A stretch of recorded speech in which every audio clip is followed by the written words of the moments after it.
Hey, so for a while now I've been wanting to talk about the way I've been DJing in Ableton for the past couple years and how it's been heavily influenced by the way this artist named Madeon performs.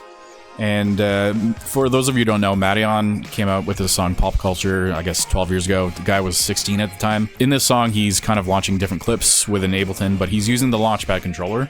One of the things, though, I feel like is not discussed enough is the exact method of DJing he uses within Ableton. So today, I put together essentially a template that's a very similar one to the way he uses Ableton, but I found this is kind of something that a lot of people would be able to use for themselves, and yeah, I figured I'd kind of break down the exact method today.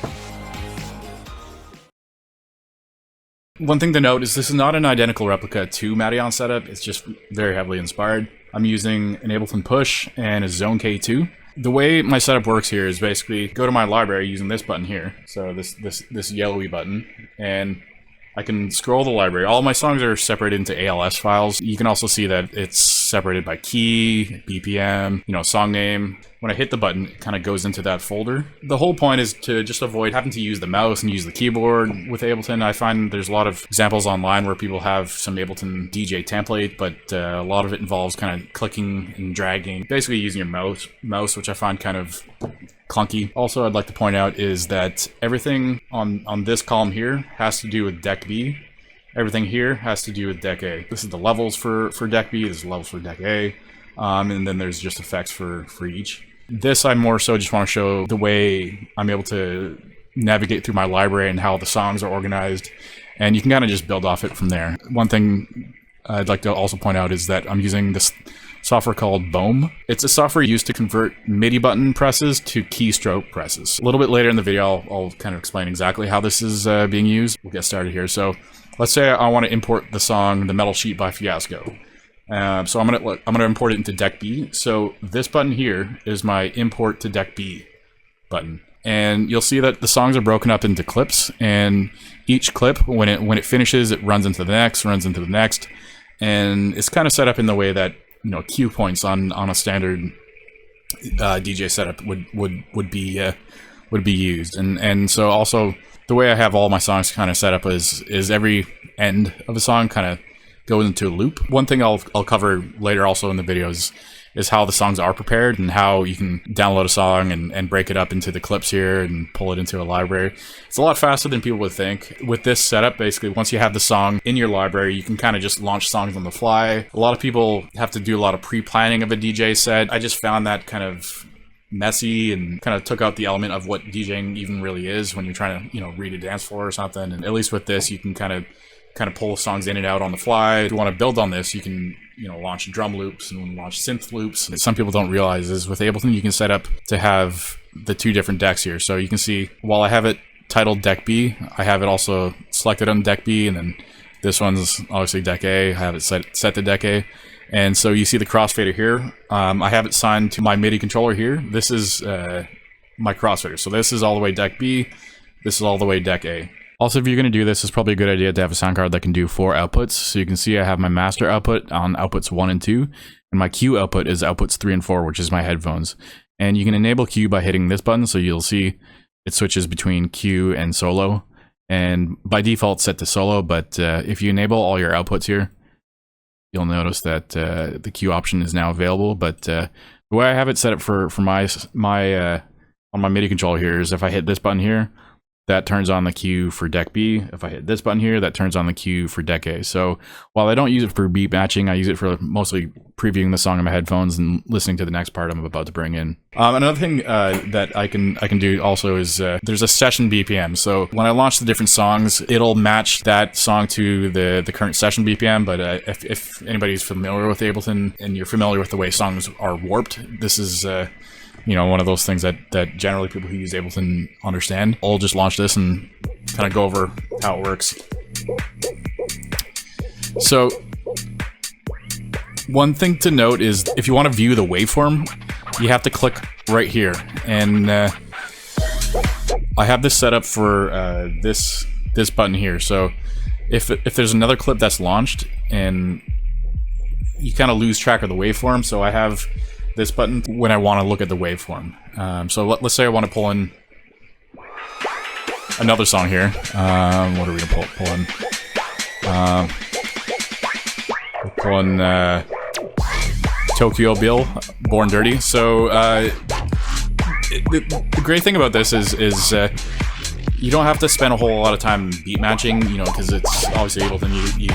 Everything's warped, and so that allows you to do a lot of cool things where you know you have some acapellas and some other tracks. In fact, that's the way Madeon has his setup, and his ALS files when he pulls in a song usually has an acapella that's kind of along with it. But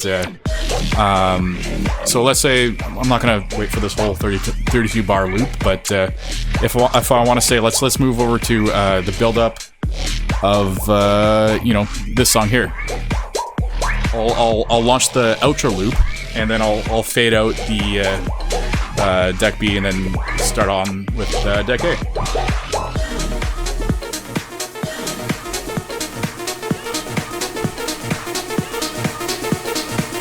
You know, typical 8-bar build up. You know, it makes it really simple when you break down the songs into this way, and yeah. So next I'm going to cover how I use Bome to you know, handle all these shortcuts. So this is my basic effects setup. I have the same effect rack on both decks here, and you know, there's a ton of examples online on other people who have given away DJ effect racks. So feel free to use those. This is just a very basic thing I kind of slapped together. I'll just kind of quickly go through it. Everything on this side has to do with deck A. Everything on this side has to do with deck B, and they're both identical. So you see this first knob here is a high and low pass filter. And it's actually probably the only external, well, it is the only external plugin that I have on this Ableton session that I'm going to be, that's going to be available for download. But I'm using the DJM filter, and it's free. It's great. The way I'm basically using it is I have the resonance turned all the way down, because I don't want that sweepy effect. I'm basically just trying to eliminate having to use separate, you know, high, mid, and bass knobs. And I mean, this is just kind of my choice. You don't have to, obviously don't have to do this. So the other thing though is I have a bunch of beat repeats in here. I also have a flanger and a bit crusher. You know, here I'll bring the frequency back. So this is a flanger and a bit crusher. This is reverb, and you can tell that this is going to be a beat repeat. Here's a faster beat repeat. And then this is going to be a center boost and side kill. It's kind of like a telephone sound sort of thing. The other thing is I have this knob here matched towards the beat repeat pitch. So you can see as I turn it up and down here. And it's the same knob for both tracks, because there's very rarely a time where I'll be needing to change the pitch on both beat repeats at the same time. So that's why I just have that set to one knob for the both of them. And so you can just do tons of fun stuff when you have all the effects kind of going on these beat repeats. And anyways, yeah, that's just a very quick rundown of the effects. So the key to getting this whole thing working is by using this software called Bome MIDI Translator Pro. And it essentially runs on the background in addition to Ableton. What I'm using it to do is essentially convert MIDI button presses to a series of keystroke outputs. So I'll do a quick demo here and what I'm exactly talking about, but essentially I'm going to tell it to look for MIDI messages coming from my controller here, which is the Zone K2. I'm going to add a translator. I'm just going to call this new test. And I'm going to tell it to capture MIDI. So right now, while this box is checked, I'm going to hit this button and uncheck it. Now I'm going to double click on that, and now it's registered a MIDI note coming from channel 6, note 24. And the action that I want to take place when I hit it is whatever you select on this outgoing tab here. So I'm going to select keystroke, and just for the example here, I'm going to hit 1, 2, 3, 4 and enter. So that means anytime I hit this button, my keyboard will essentially type 1, 2, 3, 4, then hit enter. And so we can see that when I open up Microsoft Word, that's exactly what happens. So I have a blank document here, and I'm gonna hit the button here, and that's exactly what happens. So 1, 2, 3, 4, enter. And so you can see how I use Bome to essentially create these shortcuts in Ableton. So I can access the Ableton browser without even touching a mouse or a keyboard, and I can do it all from just the MIDI controller on its own. So the way I use Bome is to basically create functions that don't natively exist in Ableton, like accessing the browser with the MIDI button, scrolling up and down, you know, diving into these folders with just a button, loading the deck. That's all handled with Bome. And so the thing that people need to realize is this is running in the background. This connects directly to your MIDI controllers. Keep in mind, this also connected in parallel with Ableton. I've never ran into an issue where there's any kind of feedback loop or anything. Basically, I'm just sending MIDI from my MIDI controller to both Bome and Ableton. I have no issues with both of them trying to access the MIDI port on my MIDI controller, so that's one good thing that I've found. I'll just go through the 6 functions that I have here in within Bome, and basically there's 7 functions. So we have the load deck functions, the clear deck. We got access browser, navigate browser down, navigate browser up, and access folders. Load deck function, the way I use that is I basically have a key map for the number 1 and then the number 2 on the very top cells of each deck. And so you'll see where that actually is used here. So when I hit whatever buttons this is, it outputs Control C, 1, Control V. When I'm in the browser, it's just doing Control C, 1, Control V. So it's just doing that with one single MIDI button press. And so that's the same for you know, both decks. This says Control C, 2, Control V. The other thing is for clearing the deck, it's done similarly, but there's clear deck A, clear deck B. You don't have to really clear the deck. Whenever you put a new track in, it sort of overwrites it. If one of the songs, let's say, has more cue points, sometimes the cue points from the last song will end up at the end. Well, it won't go into it because I always have the looping function stopping it from going any further. It's a nice way to clear the deck and kind of start fresh, I guess, if you want to totally get all the clips out of there. So, accessing the browser, that's actually just done with a MIDI button to mouse location click. So you can tell to basically capture where on the screen you want the mouse to click when you hit a MIDI button. So that's what this is. So I'll just put my mouse somewhere else, and I'll hit I'll just put the MIDI button, or sorry, I'll just put the mouse anywhere on the screen here. I'll hit my access browser button, and you'll notice the mouse automatically goes to this location here. I've noticed when you click the type here, it doesn't screw around with the way you have things ordered. Sometimes I think if you have these other folders up here and you try to click on it, every time you'd access the browser, it kind of rearranges the order of things. And anyway, this is just how I like it. Yeah, so navigate browser down. All that is just converting the rotary encoder on my MIDI controller, the down function on it, to the downstroke on your keyboard. Same with navigating browser up. So that way, when I access the browser, I can spin my rotary encoder and just go into the different folders. So also the encoder I have here, it also has another MIDI function when you can press down on it. So that's where this access folder function comes from. So all that is just hitting right. So, you know, you can do this with your keyboard. So I'm just hitting my keyboard now, not using the MIDI controller. You're just going up and down with the up and down arrows and then hitting right. That goes into your folder. So yeah, that's how Bome's used for this. So this is how I import songs into my library. I typically find songs on Beatport and I download the MP3. In this case, for this example, I'm going to download the song Black Swan by Madeon. And you can see it's in the key of D major, 125 BPM. Once I download it, I drag it into my Ableton session, I warp it.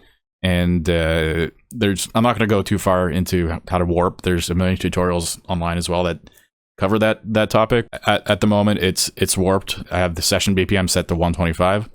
So I'm going to retitle this The Key. So I use this software called Mixed in Key, and it does a really good job of obviously telling you what key it is, the energy level, and you know, the BPM. You see it also automatically brings in the artist name and the title and all that. So this is kind of what I use to sort my songs. So this is 7A and the tempo is 125. So I use that for titling the file. So I give it the key and the BPM and the song name and the artist name. And so one thing you'll notice is I will have to retitle deck B to this, because at the end, when I save this file to my library, I basically drag over this group of files, and the title that ends up in this browser here is whatever is on top of this track here.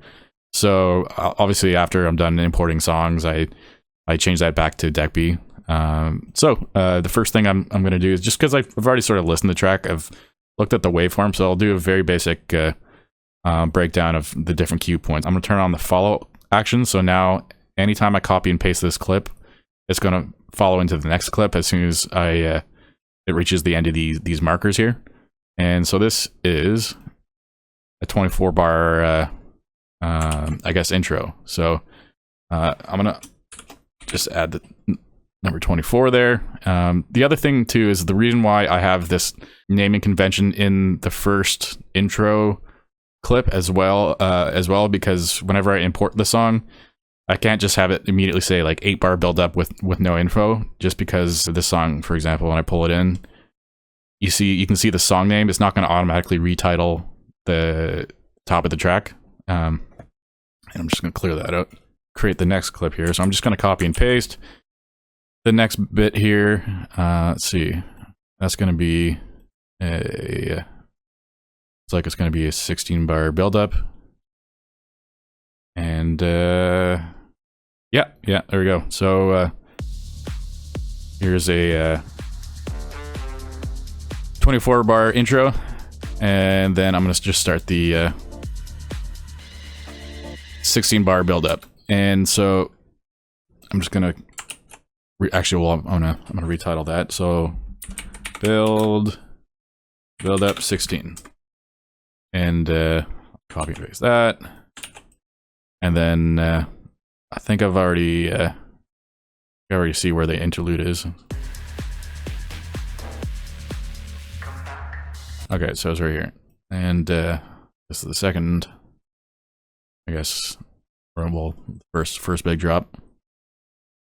I'm gonna retitle this. Okay, so that's 32 bars. So that's a drop 32. Another thing that I want to point out as well is don't have any of it zoomed in here, because anytime you want to view the waveform, you'll notice when I turn on the MIDI mapping here, I have this set to the one of my MIDI buttons. So whenever I view the waveform, it's not going to be all wonky, because I find if you have it zoomed in, this view kind of jumps around. So I just have it fully zoomed out. If you saved it zoomed in, for example, if I have it like this, and then I drag it over my library, every time I play the song and it plays this clip, it'll play it from this weird zoomed in view. So I just make sure every time I have it fully zoomed out for all clips. Anyways, going into interlude here. Let's see. I'm just trying to quickly do this. Normally I'd probably break it up into more cue points, but so just scrub through this, try to find the drop. Okay, so I think that's it here. Okay, so that's the drop. And so you can see that's 32 bars. So I'm just going to retitle that interlude 32. Now we'll create the final drop. Drag these markers over here. Just listen to the drop a little bit. Gonna go forward a bit.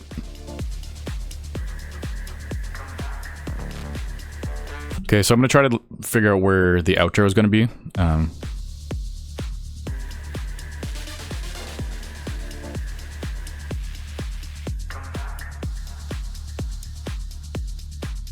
Okay, I think it's gonna be here. Okay, pull the markers over here. So this drop is 32, and title that appropriately, and then here, let's copy and paste that. And so for the outro loop, I always turn off the follow action, so it'll just play through all these clips, and then it just goes into the outro loop, and I'm going to retitle that outro loop.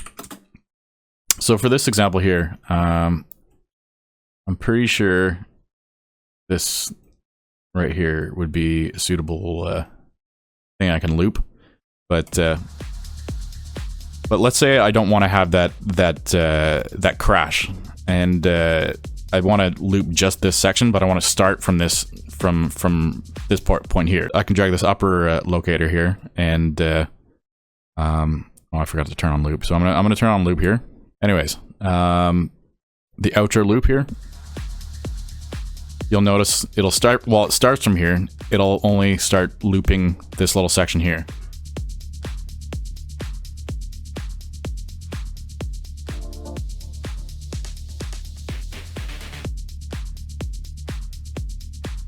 And yeah, I'm pretty sure that's, we'll just listen to parts of the song.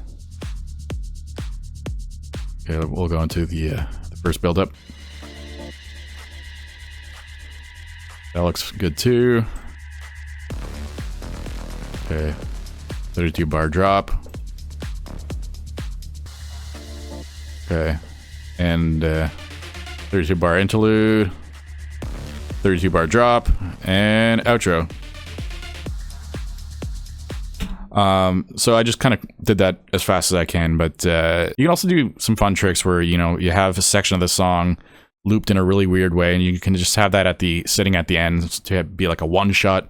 The other thing about Ableton too, a lot of people, well, I think a good amount of people already know, but you can change the way the clip is launched. So for this, for example, you can set whether it's trigger, whether it's quantized, and so even if there are like little hits and weird parts within the song, you can kind of throw that in if you have any extra points on the end of your section here. And also, I have a max of 8 cue points. I guess you can have more if you wanted to scroll down with your Ableton push, but you can see this red rectangle here. That's default screen on an Ableton push or any 8-button MIDI controller. So really, it's the 8 cue point thing is my own preference. To save this to my library now, you'll see why where I was talking about earlier about titling the track within titling everything up here. So now we'll drag the song over to the library. So basically, I click here just to select everything and drag it over, and now you can see where Black Swan is now part of my library. So one thing to know is the template I went over today, it doesn't resemble Madeon's totally. I kind of wanted to make something simpler that was a little more digestible.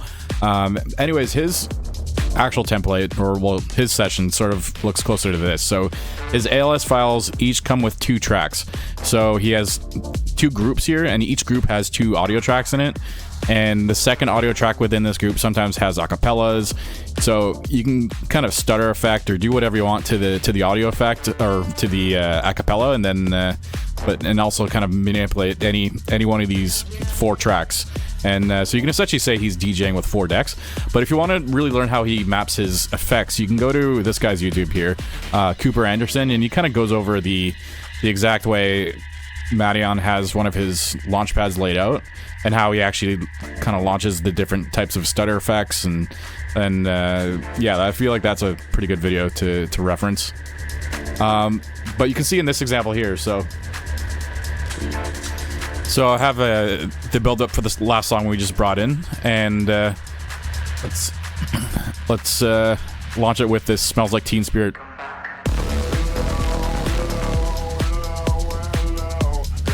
So then you can go into you know, your effects and then mess with them.